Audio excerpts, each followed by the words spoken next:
Monsieur le maire, bonjour. Bonjour.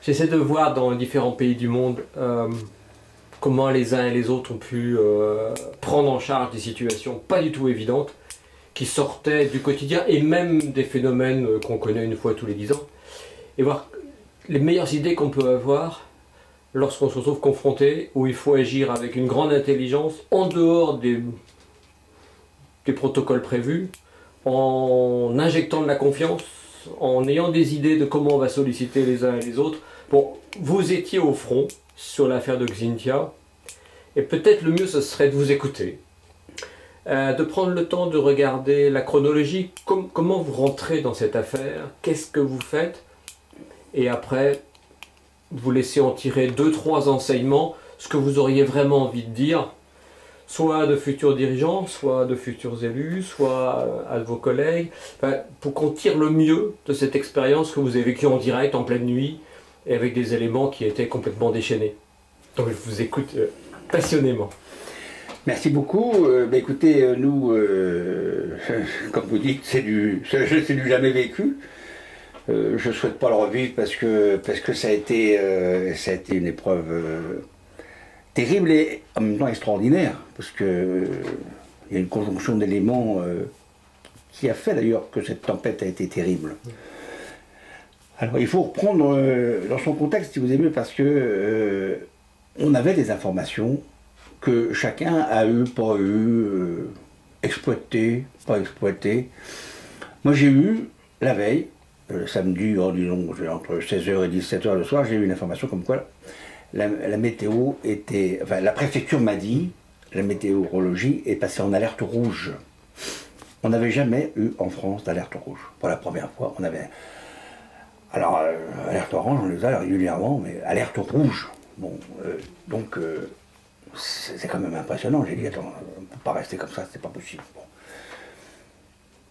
On ne peut pas arrêter la mer avec ses bras, je le dis régulièrement, parce que la mer ne peut pas arrêter la mer, personne ne peut arrêter la mer avec ses bras, mais on peut prendre des dispositions quand même.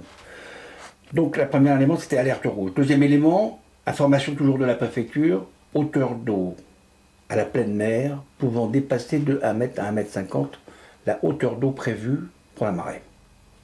Très important, nous étions en grande marée. Coefficient 105, je crois, je me rappelais. Un coef. Pas le plus gros coef, mais un bon coef. Des vents de plus de 150 à l'heure. Tempête, des vents de plus de 150 à l'heure.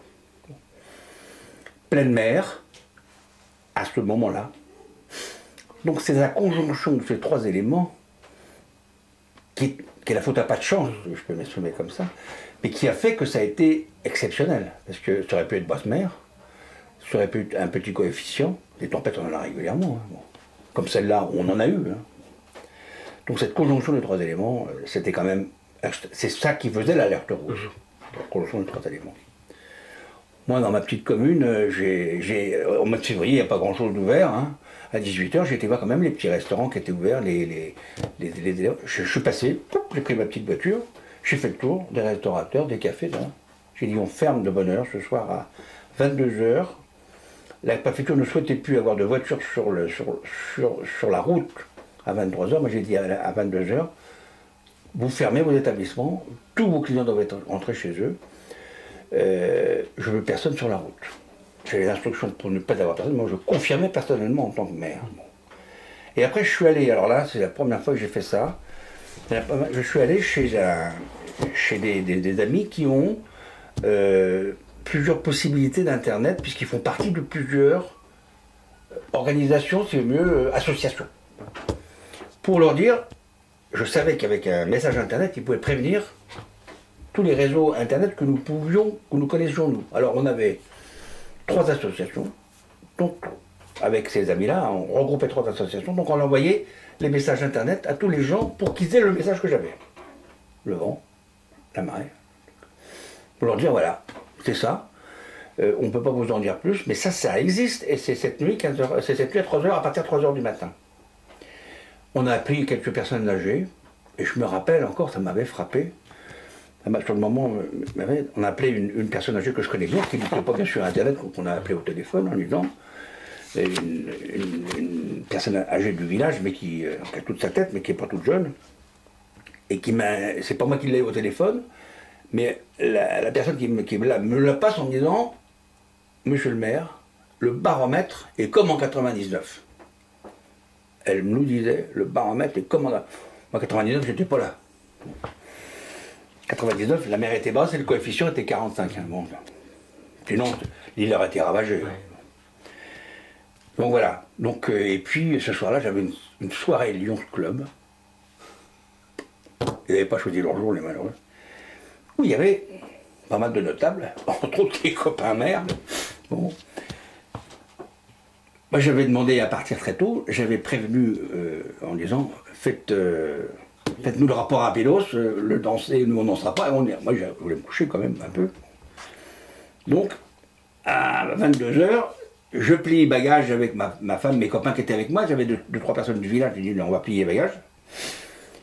Et puis, les autres m'ont regardé avec des billes comme ça. Mais j'ai dit, écoutez, vous n'avez pas entendu la musique? Ouais, bon. Et moi, je suis parti me coucher. Bon. J'ai laissé tout le monde. Moi, ils n'ont pas resté trop longtemps, mais il y en a quand même qui ont traîné un petit peu quand même. Bon. Et puis, je suis parti me coucher parce que je me levais à 3h. J'avais donné comme instruction à mon responsable, mon chef des services, mon chef des services, rendez-vous à 3h à la mairie. On met la mairie, on ouvre la mairie à 3h. Bon. Donc là, moi je me lève à 2h30, je m'habille, 3h du matin, j'étais à la mairie, il était là. Ça soufflait, terrible. On ouvre la mairie, lumière, on prépare le café, on fait quand même tout en route. On ouvre la mairie et on ouvre la salle, qui est là, je vous montrerai, qui est notre salle de mariage, mais c'est la salle où on peut recevoir tout le monde là. Bon. Donc on l'ouvre, on s'assure qu'elle est chauffée, parce que c'est en février quand même. Donc. Et puis il avait un gros 4x4, moi j'avais pas mon 4x4, mais j'avais une petite voiture, mais lui il avait un gros 4x4, et je lui ai dit voilà, on va aller voir. Hein. Et on a un endroit, nous, où on avait peur, c'est l'endroit que j'ai évacué d'ailleurs, un endroit qui s'appelle Les Doros, où il y a une quarantaine de maisons, qui est sous la digue. Bon, simplement, la digue casse, les maisons sont derrière. Et on va là, et on a une petite route entre, entre le village, et puis il y a un camp de camping à droite, une petite route qui monte jusqu'à la digue. On prend cette route avec le 4x4. La mer, elle envoyait des cailloux gros comme mon poing. On n'est pas monté jusqu'en haut, on n'a pas pu. Hein. On aurait cassé le matériel, hein. La mer envoyait. La mer nous balançait des cailloux. Elle arrachait. Elle arrachait à la digue. Alors on ne va pas jusqu'en haut, ça ne sert à rien. C'était un mélange d'eau de mer. Il ne pleuvait pas, hein. C'était que de l'eau de mer, hein. Mais c'était vaporisé, c'était hallucinant. C'était le point chaud, le point fort. Hein. Alors on ne peut pas monter jusqu'en haut, mais enfin bon, on constate que la mer, elle crache, mais bon. Et on redescend dans ce village, les Doros, c'est là où on avait nos peurs. On rentre dans la voiture. On commence à avoir un petit peu d'eau là. On sort du village et on a une route parallèle là qui suit la digue de long. Et on prend cette route et c'est à ce moment-là qu'on a vu l'eau arriver. La mer a cassé les digues à 3h30 du matin, sous notre nez. La mer a commencé à nous envahir devant nous. Quand on est sorti du long, on est tombé, la mer elle était là, elle passait. Elle commençait, elle arrivait, elle passait. Alors, elle avait tout cassé. Alors nous on ne savait pas qu'elle avait cassé. On n'imaginait pas. Moi je sais qu'après c'était 800 mètres de digue qui ont lâché. Et ce qu'elle avait fait la mer, comme elle avait une hauteur d'eau qui dépassait le truc, elle a commencé par dégager derrière la digue toute la partie de butte de terre, de glais, qui tenait la digue. Elle a tout... Hein, et puis après elle a poussé. Qui fait que les digues, eh ben, elles sont tombées, mais il n'y avait plus de terre derrière, il n'y avait plus rien. Tout avait été emmené. Donc la mer était chez elle. La digue avait disparu. Quand on dit les digues broyées, c'était les digues broyées. Donc à ce moment-là, on ne savait pas ça, mais bon, on voyait rentrer à plein pot. Donc j'avais attention, la préfecture m'avait dit, dès qu'il y a tout, appelle-nous. Le préfet. J'appelle la préfecture, le préfet, le numéro de la préfecture. Il dit, oui, monsieur le maire, on est au courant, etc. Bon, c'est cassé. Moi j'ai dit, c'est cassé.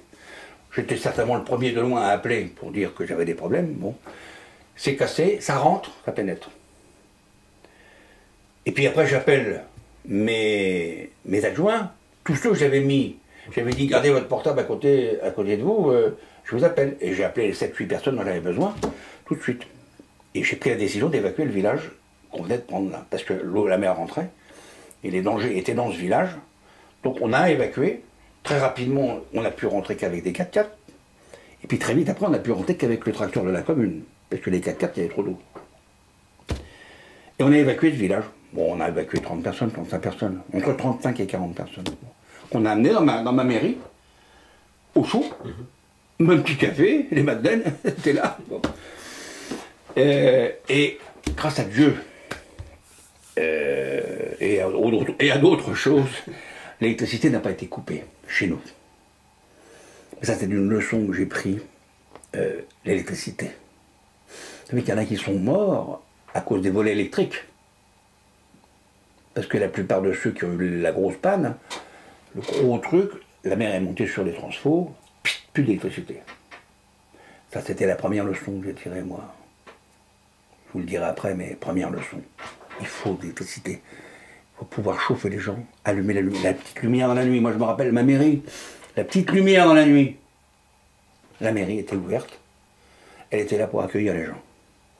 Ça sert à frapper. Et c'est une des premières leçons que j'ai prises pour le futur, la petite lumière dans la nuit pour pouvoir recueillir les gens. Donc il fallait de l'électricité. Donc la première chose qu'on a fait, entre parenthèses, je vous dis tout de suite, on a acheté un groupe électrogène. Autonome, automatique. Autonome, automatique. L'EDF coupe, le groupe démarre. Et on a fait des exercices cet hiver pour mettre en place ça, au cas où, donc chez nous, ça marche, ça. Donc on a on n'est pas à l'abri des inondations, de la submersion, mais si ça ne monte pas jusqu'à nous, on protège la population avec notre groupe électrogène, on l'accueille, la population. Parce que comme je dis, les morts déviennent des volets électriques, c'est-à-dire que dans certains endroits, les personnes dans la nuit, vous ne voyez plus rien, l'eau monte dans votre maison, et vous allez au volet électrique qui ne marche pas, vous sortez pas, vous sortez, vous ne savez plus où trouver, etc. Je dis, il y a eu des morts des volets électriques. Il y a eu quand même presque 50 morts dans certains villages terribles. Alors, donc on a évacué notre village, et puis on a attendu que la mer redescende, que la mer elle monte, elle descend chez nous. Bon, il y a une marée. Donc. Elle est repartie, la mer. Il y avait de l'eau qui était rentrée partout, on savait pas il faisait nuit hein, quand même, hein, parce que c'était l'hiver, il faisait nuit jusqu'à 7h30, jusqu'à 8h du matin, il faisait nuit. Hein. Donc on est parti, moi j'ai laissé retourner les gens dans leur village, les gens que j'avais évacués, je les laissé repartir, parce que comme la mer était repartie, je pouvais les laisser repartir, mettre à l'abri leurs biens et tout, etc. Parce qu'on ne savait pas quoi faire. La première chose que j'ai fait, j'ai faire l'examen de mes digues. Avec toujours mon complice responsable des services, là, on a fait le tour, on a vu 800 mètres de digue par terre. Attendez, pleurerais, hein. Quand on a 15 mètres de digue par terre, déjà c'est une catastrophe pour nous. 800 mètres, je dis, on est foutus. Ce soir, la mer, elle est chez elle, et il y a 1,50 m d'eau dans le bas du village. Mais mon coup de fil à 3h du matin avait déclenché un processus. À 4h du matin, la préfecture appelait l'entreprise RTP, qui est chargée de entretenir beaucoup de digues dans l'île. RTP, 4h du matin, ils ont appelé leur personnel, ils ont fait sur eux, mais bon.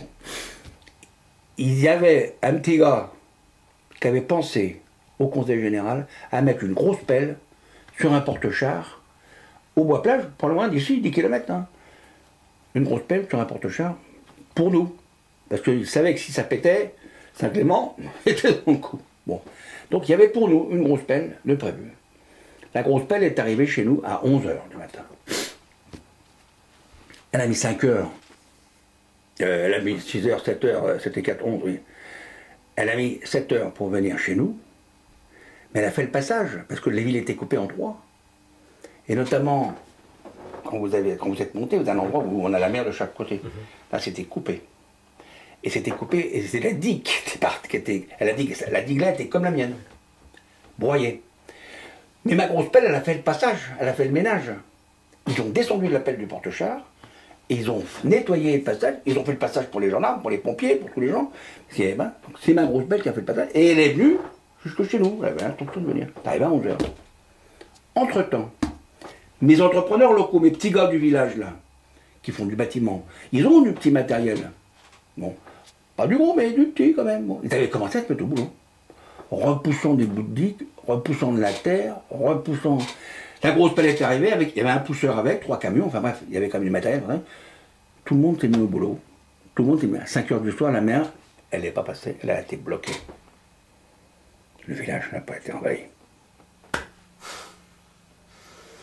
Mais entre-temps, moi j'étais passé dans le village avec un haut-parleur, enfin j'avais passé en disant aux gens, sauvez-vous!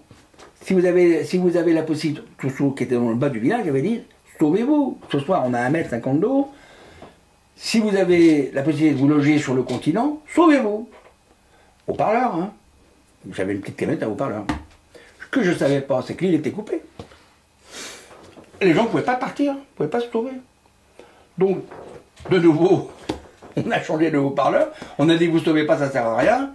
On a cherché des logements, et on a cherché des endroits pour abriter les gens quand la mer serait montée, pour pouvoir les mettre à l'abri. Là, il y a une réaction du village. J'ai eu une centaine de logements immédiatement, dans la partie haute du village, immédiatement. Et on a commencé à travailler, nous, pour monter à l'étage les invalides, les malades qui avaient des étages, on les a mis à l'abri. Bon, parce qu'on avait des gens, bon, on n'en avait pas beaucoup, mais on en avait quelques-uns quand même. Donc là, les costauds, on faisait partie, je suis pourtant pas très en forme, enfin bon, on a monté les gens, je me rappelle, on a monté un monsieur qui était très handicapé, on l'a monté à l'étage, il habitait au rez-de-chaussée, on l'a monté chez lui à l'étage et tout, bon, pour que les inondations arrivaient, on savait qu'elle ne monterait pas à l'étage, on savait qu'il y aurait 1 mètre, 1,50 m d'eau maximum quand même, parce qu'après, on avait des évacuations qui par-dessus pour la marée basse, mais ça partait.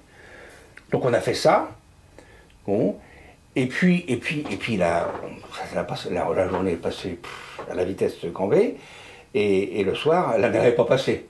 Donc on a été soulagés, on a été redescendre des étages les gens qui avaient besoin de rester chez eux en bas. Notre électricité, finalement, n'a jamais été coupée nulle part. On avait sauvé le village. Bon, c'était un ensemble d'éléments qui avaient sauvé le village. Bon, ce qui a sauvé le village, c'est mon coup de fil à 3 h du matin. Mon coup de fil à 3 h 30 du matin. C'était le plus important. C'est lui qui a déclenché la grosse pelle, qui a fait... Bon, parce que nous, on nous a dit, les pompiers, les gendarmes, non, on n'a rien eu. Les pompiers étaient à Ars, les premiers inondés, je crois. Bon, puis ils ont sauvé le premier inondé d'Ars. Ils sont intervenus dans leur village, le premier, dans lequel il y avait beaucoup d'eau. Parce que là, ça avait passé par-dessus le port. Bon. De l'autre côté des portes, ça était passé par un endroit, dans la digue qui avait été découpée, parce qu'il y avait un gars, avocat, qui avait gagné un procès contre l'État pour obtenir le découpage de la digue. Non, mais il faut savoir des trucs comme ça. Le gars, il avait gagné son procès contre l'État, parce qu'il voulait voir sa vue sur mer, il avait gardé sa vue sur mer, donc la digue a été découpée, et la mer elle est rentrée par là. Alors maintenant, il a plein de copains, hein, à côté de lui, hein, parce qu'il y avait ceux qui étaient dans les bas, ceux qui étaient dans les hauts, qui avaient quand même pris des précautions, mais les maisons anciennes, elles étaient dans les bas. Et les maisons qui n'étaient pas réinstallées cette année encore. Hein. Et quand la mer est montée chez vous à 1,50 m ou 2 mètres d'eau, hein, la maison, si elle n'est pas foutue, c'est presque foutu, hein, l'eau de mer. Bon. Et il y a des endroits, il y a un village en montant chez nous, où le garagiste à l'époque fermé sa fosse d'huile de vidange. La mer est arrivée dessus et l'huile de vidange, c'est plus léger. Hein. Elle est sortie de la fosse. Il y a 50 maisons dans l'huile de vidange. Alors là, quand vous avez l'eau de mer plus l'huile de vidange. Bon, ben nous, moi j'ai eu 2 maisons qui ont eu 1 mètre d'eau, dans les bas, parce que le village est bien fait, les fossés, tout ça, tout amène à un point bas, où j'ai des pompes pour dégager. Donc on n'a pas de liaison directe avec la mer. L'eau douce, on la garde ici. Parce qu'on alimente notre lentille. La lentille, c'est la nappe d'eau douce posée sur l'eau de mer qui est sous le village. Et qui fait que tout le monde a son petit puits, et son puits avec de l'eau presque douce, très peu salé pour les pommes de terre, quoi, pour les potagers. Et donc, ce phénomène de fossé qui récupère l'eau douce pour aller dans l'eau de mer a fait qu'on a quand même récupéré toute notre eau de mer, nous, pour la pomper et la dégager. On a des endroits où on pouvait la récupérer. Bon, évidemment, on a eu du mal à la récupérer parce que c'était pas, à cet endroit, c'était pas foutu. Bon, c'était pas bien foutu. Mais sinon, on a récupéré des millions de mètres cubes d'eau qu'on a mis une semaine à dégager. Et nos agriculteurs ont été, certains ont été très touchés parce qu'ils avaient planté les pommes de terre. Donc ils ont perdu la récolte et la semence. Et on était les seuls à faire ça. Mais je le dis parce que nos agriculteurs, on ne les a pas laissés tomber parce que dans les indemnités, vous avez la case blé, la case avoine, la case orge, la case pomme de terre, mais normal. Mais la case pomme de terre, appellation contrôlée de l'île de Ré, ça n'existe pas. Donc les gars ont touché, ils avaient touché, quand moi je suis intervenu, 0. Et on a un agriculteur qui a perdu 150 tonnes de récolte. C'est ce qu'il fait tous les ans. Donc cette année, la commune avait décidé de voter une petite subvention pour tous les gens du village, parce qu'on ne peut pas faire une subvention pour une catégorie d'individus, donc pour tous les gens du village qui ont été sinistrés par la mer pour acheter des plants, les plants de la nouvelle récolte. Parce qu'il y en a qui n'avaient même pas l'argent pour acheter des plants. Donc on a voté une subvention pour acheter des plants. Donc on a acheté les plants de tous nos 3 agriculteurs, plus les petits potagers qui ont été donnés. Cette année, tous les plants, on a fourni gratuitement tous les plants aux agriculteurs. C'était le geste, mais c'était un geste important puisqu'ils n'avaient pas à sortir l'argent qu'ils n'avaient pas, parce qu'il n'y avait pas de récolte, pour faire leur récolte cette année. Voilà l'histoire de mon petit village. Voilà, petit village.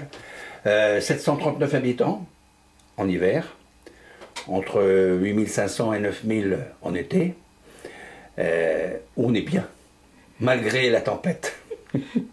Et dans cette aventure dure, rude, le fait que vous avez été auparavant chef d'entreprise, ça vous a beaucoup aidé, peut-être la capacité à prendre des décisions rapidement. C'est clair ça. L'expérience de chef d'entreprise m'a aidé bien sûr à ordonner, décider, commander. Anticiper. Oui, anticiper. J'ai anticipé ce que j'ai pu, mais on ne peut pas faire grand-chose d'autre que ce que j'ai fait. Non, mais tout de suite, 3 heures du matin. Mais c'est sûr, par contre, aussi mon expérience de la mer, parce que j'ai toujours été... j'ai navigué beaucoup en plaisancier, mais toute ma vie j'ai navigué à la voile. Et la mer, je la crains. J'ai toujours craint la mer. J'ai pris des coups de chien dans ma vie, j'ai pris des tempêtes, j'ai pris tout ça. J'ai eu peur en mer, donc je la crains la mer. Donc si vous aimez mieux, j'ai fait peut-être plus attention. J'ai peut-être plus attention que d'autres parce que je sais qu'elle a pas de mesure. Quand elle est déchaînée, elle n'a pas de mesure et on ne sait pas jusqu'où elle peut aller, quoi. Là, je sais jusqu'où elle a été ici, là. Mais je le redis tout à l'heure, je l'ai dit, 99, la mer aurait été haute. L'île était rasée. Parce qu'elle a été rasée sur le plan végétal. Hein, il restait plus beaucoup d'arbres hein, après. Mais elle aurait été rasée par la tempête et la mer. Parce que la mer, elle aurait rasé l'île, pareil. Hein. Là, on était avec des vents, je crois qu'ici, on a eu 158 km à l'heure, au phare, chez nous. Or, il y a eu 200 à l'heure en 99. Attention, on n'est plus dans les mêmes... Là, la hauteur d'eau aurait été, je ne sais plus, je ne sais pas combien. Le dépassement de hauteur d'eau aurait été je ne sais combien. Enfin, toutes les conséquences. Ça peut arriver, hein. Tout peut arriver, hein. C'est la loi des grands nombres, hein. Hein, tout peut arriver, c'est une conjonction. Le vrai même, que ça, on dit que c'est 1711.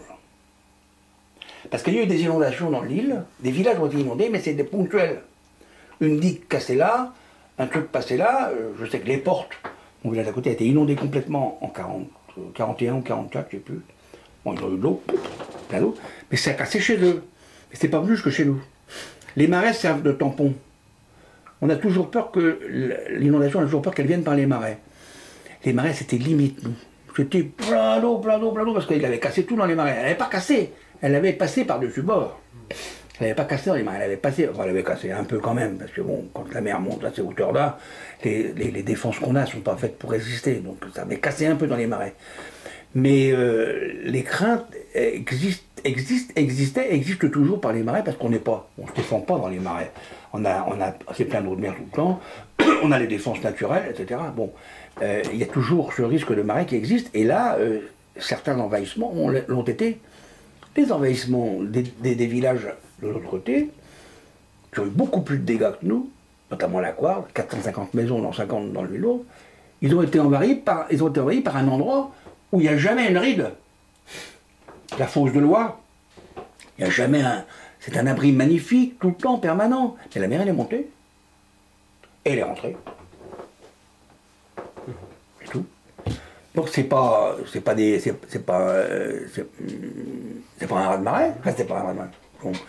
Il y a un phénomène peut-être de raz-de-marée, il y a un phénomène de basse mer, haute mer, vous savez, cette vague qui est dans les estuaires, oui, qui monte là. Oui. Bon, il y a tout ça, bon. Mais en réalité, la mer, elle est montée, elle a dépassé son coefficient, elle est passée par-dessus, c'est tout, terminé. Dans le port d'à côté, à Ars, en vrai, elle est passée par-dessus, elle a envahi le village, il est en contrebas, il est en dessous. Donc elle a envahi tout le bas du village. Hein. Bon. C'est la hauteur d'eau, Et qu'est-ce qui fait qu'au départ, vous avez compris pourquoi on vous dit alerte rouge, c'est déclenchement immédiat. Ah oui, pour moi ça fait. Et que d'autres, c'est anesthésie immédiate, donc ben non, on a une réunion, donc on reste en réunion. Oui. Vous avez compris qu'est-ce qui se passe dans le cerveau? J'ai pas compris que mes copains, ou les gens que je connais pas d'ailleurs, n'aient pas de réaction à l'alerte rouge. Alors moi, l'alerte rouge, ça c'est le côté de j'ai peur de la mer. Hein. Ouais. Le côté j'ai peur de la mer, alerte rouge, je dis oh là là là là. Mais il y en a, ils n'ont pas fait parce qu'ils sont. Nous, attendez, nous on est sensibilisés. Moi j'ai 1 kilomètre de côte face à New York là. Hein, en face c'est New York. Donc nous, d'ailleurs la grosse pelle, elle était là pour nous, pas pour personne d'autre. Parce on pensait pas que ça pèterait comme ça. Bon, la grosse pelle était pour Saint-Clément, parce que s'il y avait des risques de danger, à la limite même de mort, ils étaient sur Saint-Clément ces dangers, parce que c'est Saint-Clément qui cassait. La digue qui n'a pas cassé au-dessus du village, elle n'a pas cassé à cet endroit-là. J'ai ressorti des statistiques, plutôt des dossiers. En 2006, j'ai un rapport du Conseil général qui dit que l'état de cette digue est inacceptable et considéré comme risque 10 sur 10. C'est-à-dire que c'est la digue qui peut casser le jour au lendemain. Elle n'a pas cassé là, mais elle peut casser, elle est inacceptable en 2006. Donc il faut reconnaître que nos digues étaient mortes. Bon. J'avais 50 mètres de digues neuves d'ailleurs, qui sont restés comme un blocos là, magnifique de Rommel, puisqu'on est entouré des trucs de Rommel, nous, blocos de Rommel, 50 mètres, magnifique, 50 mètres, 500 000 €. Et le restait magnifique. Et autour, de chaque côté, 150 mètres par terre. De l'autre côté, 300 mètres, 150, 150 autour, par terre. J'ai des photos d'ailleurs. J'ai des photos. Si vous voulez des photos, j'en ai, je pourrais vous en procurer. Merci. Hein, j'ai. Ah, vous me les enverrez. Je ne l'ai pas avec moi. Non. On voit l'état de nos digues. Bon. Et aujourd'hui, on a des pansements. Hein. Oui. Alors, je pense que normalement, l'État doit me. J'ai la lettre du préfet comme quoi 5 millions d'euros sont prévus pour Saint-Clément-des-Baleines pour faire 380 mètres de digues neuves au-dessus du village, au-dessus de là où j'avais mes craintes. Et le préfet me dit, veillez bien à votre population avant qu'on vous fasse ça. Parce que je suis prioritaire quand même. Le premier, je parle Charente-Maritime, le premier qui va être réparé, c'est Charon. Charon, il y a eu des morts, 14 ou 15 morts. Alors là, j'ai vu un maire désespéré. Autant j'ai vu un autre maire, pas désespéré du tout, et c'était la honte, mais il a été mis en examen depuis, d'ailleurs. Et c'était la honte. Autant là, j'ai vu à Charon un maire désespéré. J'ai eu à côté de moi ce maire-là, attendez. Désespéré, malheureux comme t'es pas. Il avait eu des morts chez lui, hein, puis son village avait été ravagé. Ravagé, lui-même sinistré, hein. Terrible. Mais moi j'ai des maires de l'île de Ré qui flottaient dans l'eau de mer, hein. Des grands-mères dans l'île de Ré qui flottaient, qui ont récupéré le gamin par le pyjama parce que la mer avait envahi leur maison. Hein. 2 maires sinistrés. Donc eux, ils n'y croyaient pas à la marée. Hein. Ils n'y croyaient pas, parce qu'ils ont été surpris dans leur lit. Hein. Et l'alerte qu'on vous donne au début, c'est pas que le vent, c'est clair pour l'alerte qu'on vous donne. Ce que je vous ai dit, c'est tout ce que j'avais, moi. Oui, mais on vous a clarifié, attention, l'eau va monter, ça vous l'avez eu. On avait un dépassement de plus d'1 mètre. C'est ça. Et des vents de plus de 150 à l'heure. Oui. Enfin. Et on avait la conjonction, mais je crois que les gens n'ont pas vu la conjonction. Pas vu. Ils se sont dit, c'est un petit peu moins probablement qu'en 99, ça s'est bien passé en 99, donc il n'y a pas de Ils n'ont raison. pas vu la conjonction. Ouais. Cette conjonction. Ouais, la conjonction. Ah, c'est la conjonction. Et ce sera toujours cette menace pour tout le monde. Sur les bords de mer, ce risque existera en permanence, c'est cette conjonction. Hauteur d'eau, dépassant, tempête et grande marée, et le tout réuni à la marée haute. À la marée haute. Vous y avez déjà pensé avant à un problème Pas du tout. Non, c'est à ce moment-là que vous avez Pas vu du que... tout. D'accord. Alors aujourd'hui, l'expérience, la première chose, c'est le groupe électrogène. Ouais. Parce que je crois que c'est aujourd'hui le plus important pour nous, là, simplement. Que la lumière soit là, qu'on puisse recueillir les gens dans un endroit. Alors, deuxième chose, on a un plan de construction pour la commune, donc on a prévu de faire une salle municipale différente de celle qu'on a actuellement, parce qu'on a une grande salle qui n'est pas à l'abri d'inondation et qui est polyvalente, c'est-à-dire qu'elle fait le sport, le basket, etc. On a une très belle équipe de basket, donc, classée 2, hein, cette année on y est passé encore, on est en classement 2, magnifique. Bon. Mais on se partage avec eux, donc c'est difficile. Donc on construit une vraie salle municipale pour nous.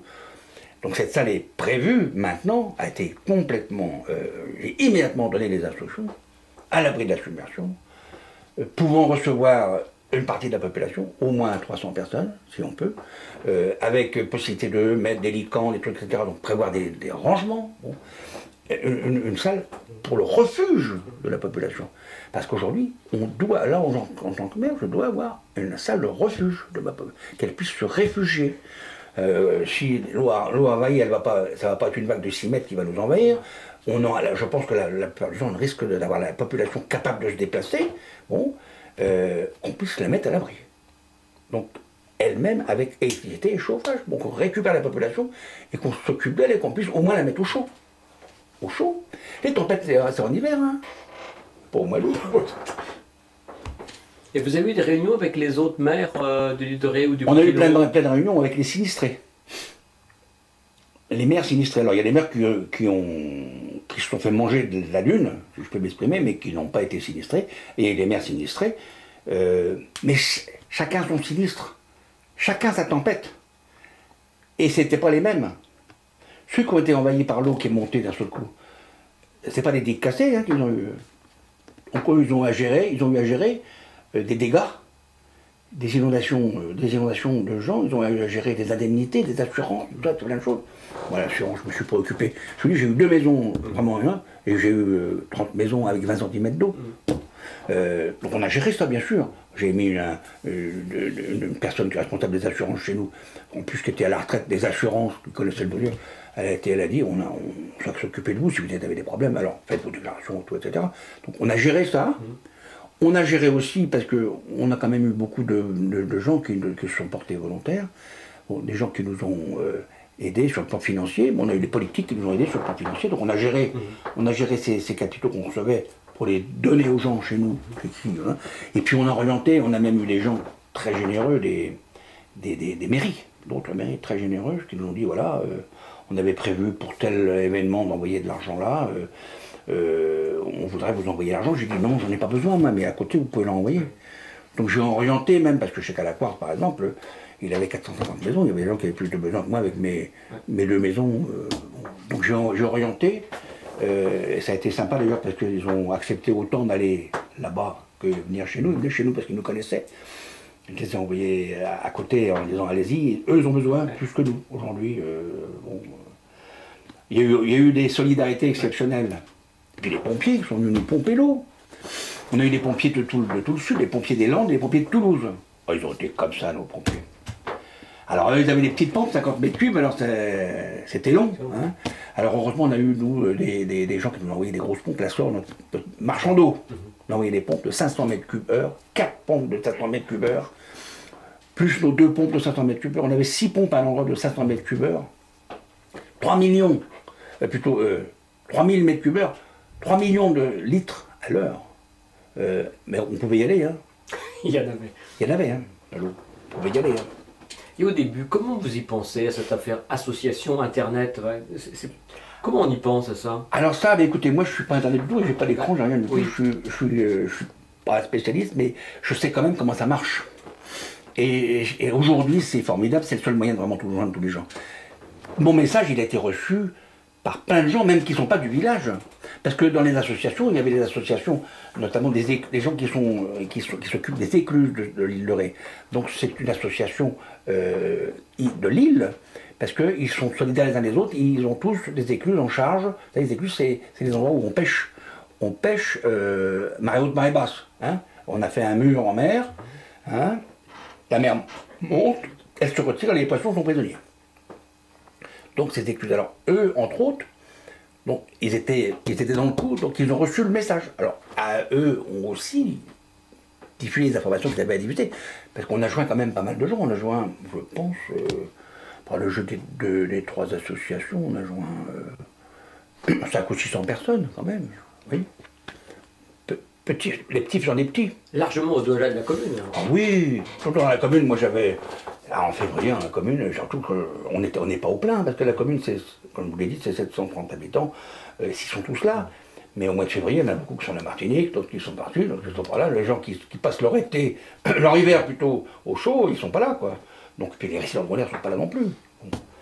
Donc association, donc vous avez tout un milieu qui... j'ai dispatché, grâce à Internet, j'ai dispatché le maximum du bulletin. D'ailleurs, on en tient compte dans notre plan communal de sauvegarde qu'on a fait derrière, sur l'instruction de la préfecture. On tient compte de tout ça maintenant. Il faut bien identifier la population, donc pour qu'on puisse la joindre, il faut bien identifier sa population. Donc la première chose, c'est bien identifier la population pour savoir qui joindre quand. Bon. Donc aujourd'hui, on a mis ça en place pour une bonne identification, pour aller chercher ce qu'il faut aller chercher. Hein, c'est-à-dire, on a une liste à jour, grâce à nos infirmiers, à tout, une liste à jour des gens à mobilité réduite, malades, enfin, etc. Donc, parce que c'est les premiers dont on s'occupe. Ceux qui courent comme des lapins, il n'y a pas de problème. Hein. Mais je trouve ça exceptionnel d'avoir pensé à Internet. Oui. Vous êtes le seul à avoir... Vous avez d'autres maires qui... Non, non, j'étais le seul à le faire. Ah oui. Mais j'étais le seul à le faire, j'étais le seul à préviser un peu. Hein. Ouais. Il n'y en a pas d'autres, mais les autres, quand ils ont eu l'eau, ils ont agi en tant que maire, ils sont bien défendus aussi, hein, ils ont fait leur boulot de maire tous, hein, mais ceci ont été dit, je pense pas, à ma connaissance, que l'autre ait pensé à la veille au soir à prévenir la population par Internet. Non, je pense pas. Alors qu'aujourd'hui, ça n'existe pas. Et l'association, quand vous êtes allé les trouver pour dire, voilà, je mobilise votre Internet, ils ont répondu comment? Ils ont dit, mais oui, merci, on le fait tout de suite. Oui, on le fait tout de suite.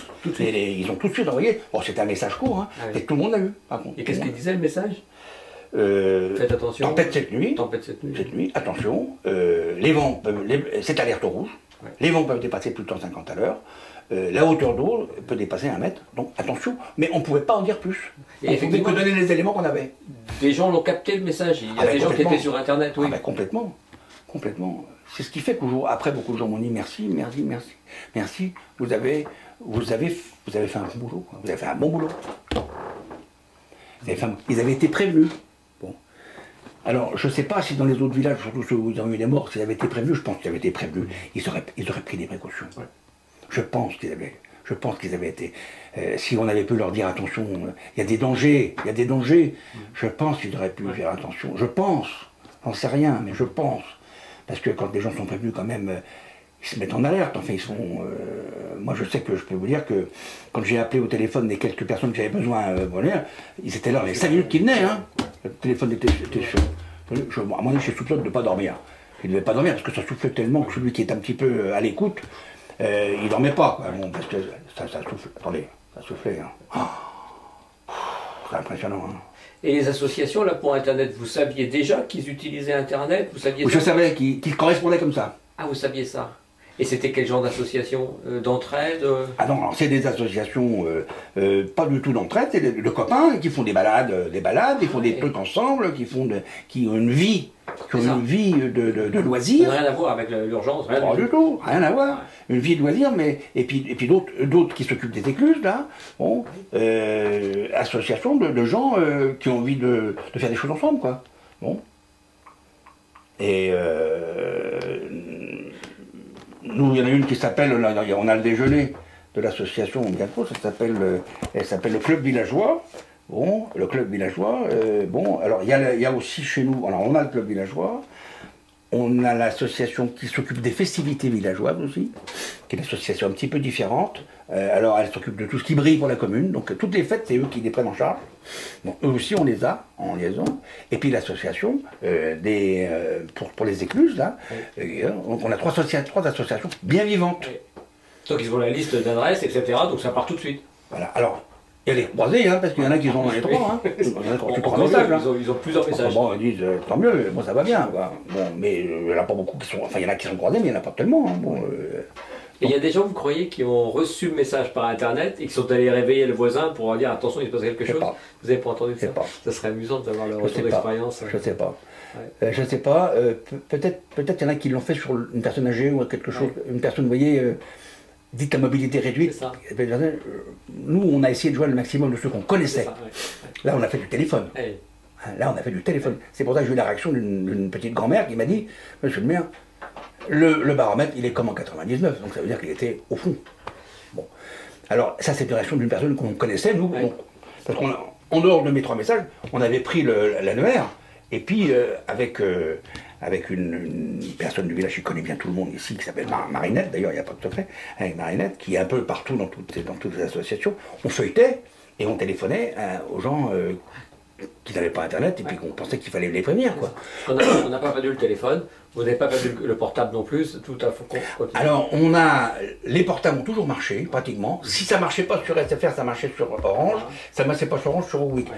On a toujours eu une chaîne qui marchait. Comme on avait les trois régimes, suivant les gens qui avaient leur portable, par contre, le téléphone de la mairie, boum, les PTT, ils ont été KO vite fait. Ils ont été mouillés, donc on était KO vite fait. Alors eux, mais par contre, le reste, on a toujours réussi à communiquer, nous. Puis nous, on a installé un PC. D'ailleurs, on avait installé un PC, la mairie était ouverte. Elle était ouverte jusqu'à pas d'heure. Et le lendemain matin, comme on savait, le lendemain matin, moi j'avais ouvert à 3h, le lendemain matin j'ai ouvert à 4h. Et la nuit suivante, j'ai ouvert à 5h en fonction de la grande marée à chaque fois. On a ouvert et on avait le PC de crise qui était en route tous les matins. Et tous les matins, alors là, les gens venaient vers moi à 4h du matin, à 5h du matin, en disant qu'est-ce qu'on fait, alors j'ai dit allez vérifier si l'eau passe pas, tout, etc. Parce que là, c'était pas des pansements qu'on avait, c'était vraiment des trucs provisoires. Mais enfin, le coefficient descendait. Ouais. Donc la mère ça allait mieux après. Le coefficient descendait. Ça aurait pu être l'inverse. Et tous les matins, j'avais mes entrepreneurs du village là, avec leur petit matériel qui venaient aux ordres. Il y a des gars qui ont été comme ça quand même. Hein. D'ailleurs, j'ai fait un casse-croûte des sauveteurs. Ils étaient fiers. Des sauveurs du village, mais oui. Donc j'ai invité mes entrepreneurs, ils étaient 3. Il y en a un qui est allé chercher un matériel avec de l'eau jusque là, sur le ventre, parce que la mère avait son matériel n'était pas sur le village, il était ailleurs. Il a été le chercher avec de l'eau jusque là pour revenir avec son matériel pour aider à pousser mes entreprises, mes cantonniers. Alors là, comme j'ai entendu et j'ai vu qu'on a décoré les pompiers, les gendarmes qui sont bien conduits dans la tempête Cynthia, c'est normal. Bon, mais nous, on ne les a pas vus. Donc moi, j'ai demandé des décorations pour 2 de mes cantonniers qui se sont super bien conduits, notamment mon responsable des services qui sont venus. J'ai obtenu satisfaction. Normalement, 14 juillet, je fais décorer 2 de mes... Pour les remercier, Cynthia, au même titre que les pompiers et les gendarmes, quand ils étaient décorés, ils étaient là. On n'avait pas de pompiers, pas de gendarmes, nous. Et personne ne pouvait venir chez nous. Donc je les voyais pendant eux, mais on avait les gens du village quand même, on avait le personnel du village. Tout le monde s'est bien conduit, il y a une solidarité exceptionnelle. Ah, ouais. Il reste des traces, ils sont fiers d'avoir vécu ça, sans doute. Je pense, oui. Ouais. On l'a fait, quoi. Je pense, et ils sont contents d'avoir un bon conseil municipal qui a bien réagi, quoi. Ouais. Ils savent qu'ils ne sont pas gouvernés par n'importe quoi. Ouais. Ils savent que quand le pot tient à la barre, il y a un pilote dans la cabine de l'avion. Voilà. Ben, merci beaucoup. C'est passionnant. Mais oui, non, c'est vraiment bien. C'est un épisode de notre existence, enfin de mon existence exceptionnelle. Je ne souhaite pas la revivre parce que c'était impressionnant. Je ne souhaite pas la revivre, mais aujourd'hui, ce qui s'est passé, c'est une expérience extraordinaire. Une expérience extraordinaire. Et je crois qu'en ce moment, il y a beaucoup de gens à qui il faut donner des vitamines. Un exemple comme celui-là, ça redonne de l'énergie et de la confiance. Et ça, il faut faire la chasse à ces bons exemples. C'est clair, c'est clair, c'est clair, c'est clair. On baisse pas les bras, on y va, quoi. On y va. Ouais, ouais, c'est sûr, ça. Par contre, il faut aider, faut anticiper un peu quand même. Bon. Donc, il faut penser que la nature est terrible et que il faut pas la laisser faire comme elle veut, malgré qu'on ne puisse pas toujours de très loin. Faut anticiper. Faut anticiper. Voilà, j'étais content de vous recevoir. Merci, c'est extraordinaire, merci beaucoup. Voilà. Et puis je vous souhaite vraiment bonne chance. Et puis on va essayer de faire que ce témoignage puisse vraiment donner des envies à d'autres, et des déterminations pour aller sur ces terrains. Si je peux servir à ça, je serais très heureux. Je vous dirai. Merci.